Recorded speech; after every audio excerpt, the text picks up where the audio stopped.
Saya berkali-kali cerita kalau ngaji, saya sekaligus kampanye. Allah itu Tuhan yang begitu fair. Untuk menjadi Tuhan, Allah mempersilahkan, ada kualifikasi Tuhan. Jadi boleh, dikompetisikan itu boleh, kata Allah. Gak apa-apa kamu ngaku Tuhan gitu, kata Allah. Tapi nak ngaku pangeran itu paling gak ya direputasi lah, ada verifikasinya lah.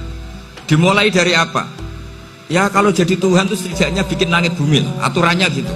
Jadi kalau daftar bupati ya daftarlah ke KPU. Masa tahu-tahu jadi apa? Tuhan kemudian tidak punya prestasi bikin langit bumi. Sehingga Allah itu cara ngendikan itu ya fair. Qul ara'aytum ma tad'una min dunillah aruni madza khalaqu minal ardi am lahum syirkun fis samawat. Coba yang kamu tuhankan selain saya, prestasinya apa? Hadi Collection. Ketika saya bikin bumi itu apa ikut bikin? Terus am lahum syirkun fis samawat. Kalau bikin langit, kalau nggak bisa ya urun lah gitu. Urun semen apa urun bego, pokoknya urun lah gitu. Urun ora, gawe bumi ora, ngerti-ngerti ngaku jadi pangeran. Nah, kul hatu burhanakum. Jadi ya kan ya lucu kan, misalnya syarat kiai di Salafiyah kan keluarga Kiai As'ad, cucunya ngaji ngalim. Orang keluarga Kiai As'ad tuh punya, aku kiai utama di Salafiyah. Oh mesti dipenjara aku. Lah yo gak gawe langit bumi, gak ada prestasi terus ngaku sebagai apa? Tuhan. Sehingga fair. Ada orang ateis datang ke saya, Pak, saya mau Islam asal Anda bisa menjelaskan Tuhan itu siapa.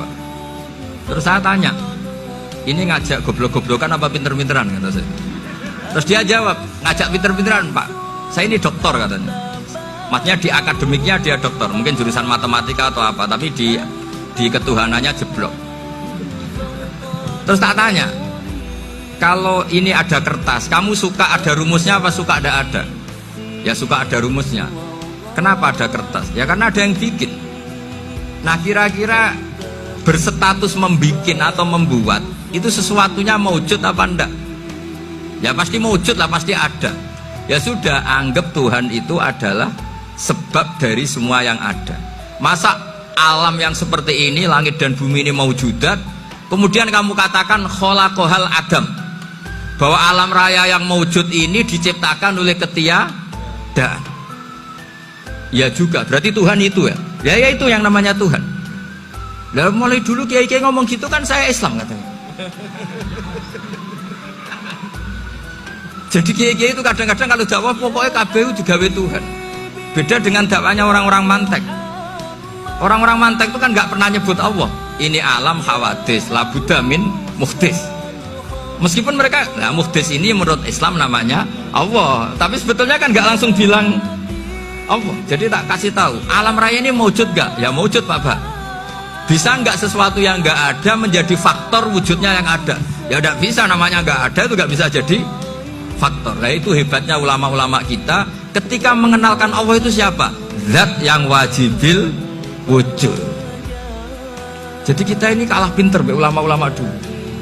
Ya alhamdulillah kalahnya sama ulama dulu. Kalau kalah sama ulama sekarang isen Pak.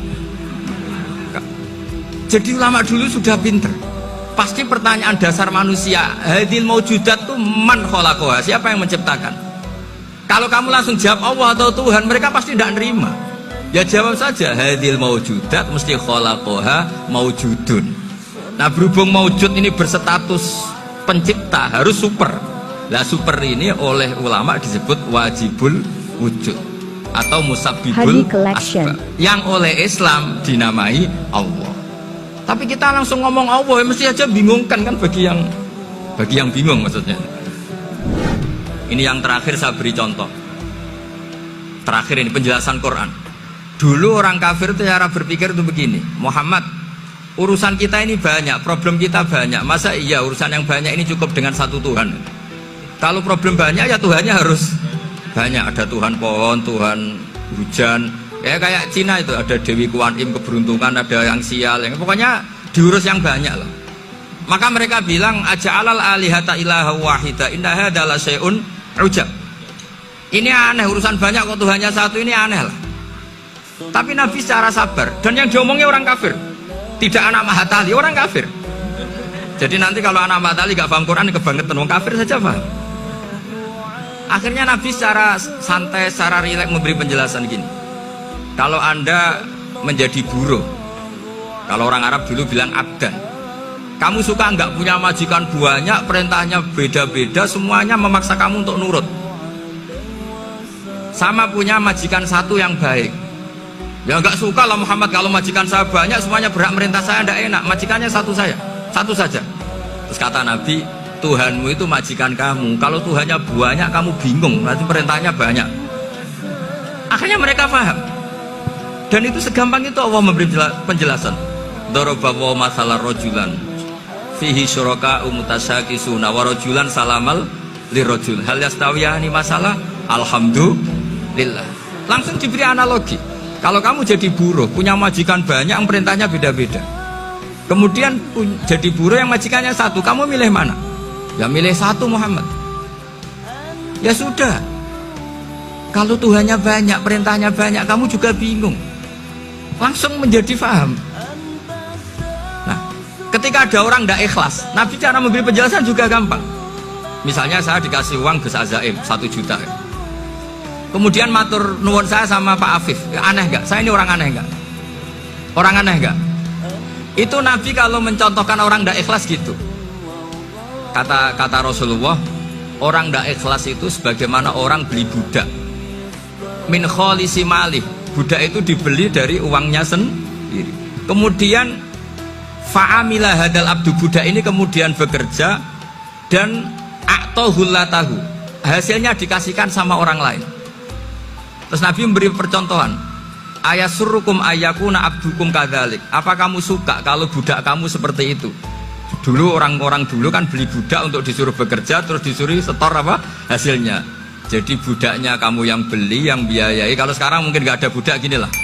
Saya nyuruh Zaid, tak kasih mobil, tak kasih bensin, tak kasih uang jalan supaya narik angkot. Hasilnya disuruh ngasihkan saya. Ternyata dikasihkan orang lain dan matur nuwun sama orang. Kamu suka punya budak seperti itu? Ya tidak suka ya Rasulullah. Ya ibaratnya seperti itu. Bumi yang bikin Allah, nyawa kamu yang bikin Allah, semua fasilitas dari Allah. Kemudian kamu menyembah selain Allah. Segampang itu. Dan Nabi telaten sampai dulu yang mayoritas orang kafir menjadi mayoritas Muslim, dan semuanya tanpa paksaan. La ikroha fiddin, karena qad tabayyana rusdu minal ghayy. Cara tabayana gimana? Yaitu punya kemampuan menjelaskan. Wal kitabil apa?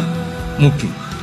Ini makanya saya mohon lah. Ini saya mohon semohon-mohonnya anak-anak ini kan kader-kadernya Mbah Samsul Arifin, Mbah As'ad, Gus Fawaid, sekarang Gus Azaim, semuanya harus punya kemampuan wal kitabil apa? Mubin.